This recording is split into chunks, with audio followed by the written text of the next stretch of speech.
Hello everyone, Joe the Aviator Fan here, and today we are back with another video. And in this video we shall be doing a review of every, yes that's right dear viewers, every single model, die-cast or built model I have currently got on this desk.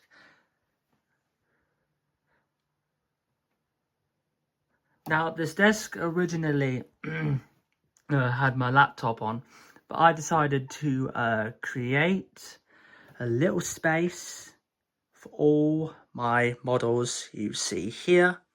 And today we are going to start with the Hawker Tempest. So the Hawker Tempest was an RAF plane, and I don't really know what it mostly partook in. As you might have noticed, I have slightly damaged the tail, and this little flap here is also coming, hang on, it's also coming off.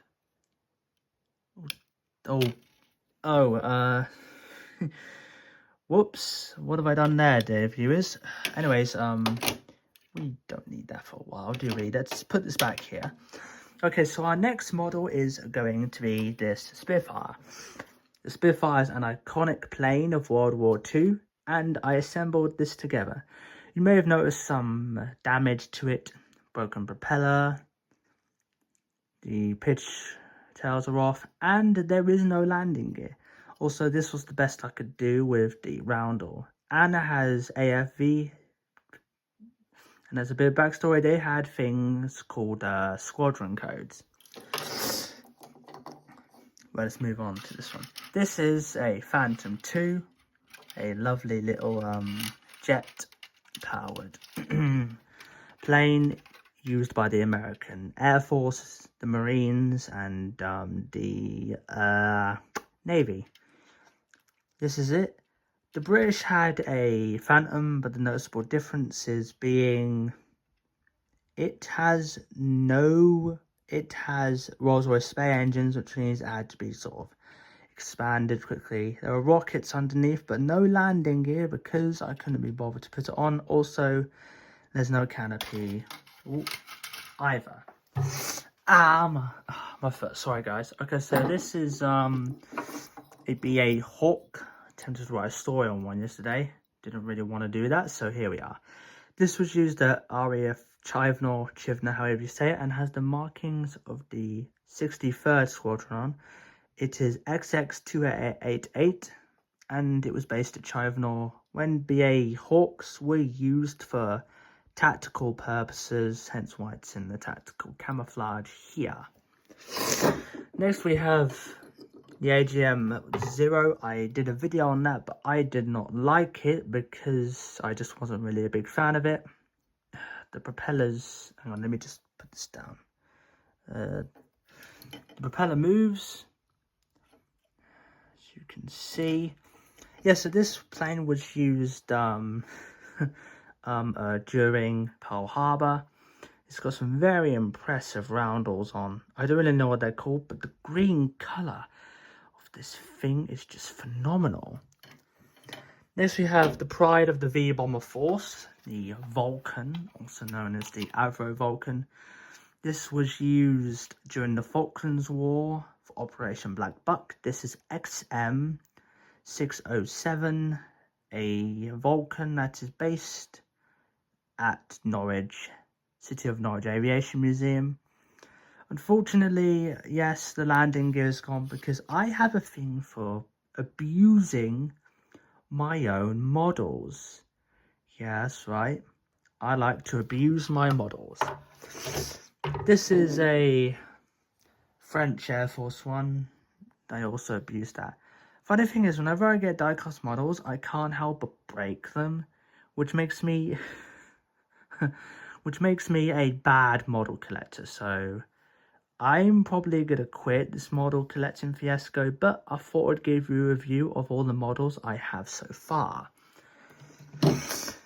Well, so this is a German Air Force, West Germany Air Force, Canadair Super Sabre. Canadair created the Sabre based off of the North American variant of the West German Air Force. We have the Balkenkreuz and the German flag at the top. Again, sorry for the blurriness of the video. I've just got it on 1x zoom because I thought it would be even better. All that. Right, now we have the iconic plane, the Concorde, which I did do a story on, but I accidentally deleted it, so I'm starting anew with a different plane. So here's the Concorde in its like early livery, and its tail code says, I don't even know actually what that says, but yeah, here's the British Airways Concorde. It isn't really that great of a model, but props to the guy who did it. Now, for the final model of our collection, a little anti-submarine warfare plane. This is the Fairey Gannet, folks. Now, the Fairey Gannet was used by the Royal Navy for the hunting of submarines. So the pilot sat there, the navigator operator sat here, and at the very back is the sonar buoy operator. And at the bottom is a hole. What comes out of there, you may ask? The sonar buoys do. Yep, the sonar buoys come out of that hole. And here at the very back, we have the markings of a naval air squadron. So yeah, this is XA 454, and these are its 3-digit numbers. So let's go ahead and put that back. Finally, and not least, the Tornado model, another die-cast icon I made.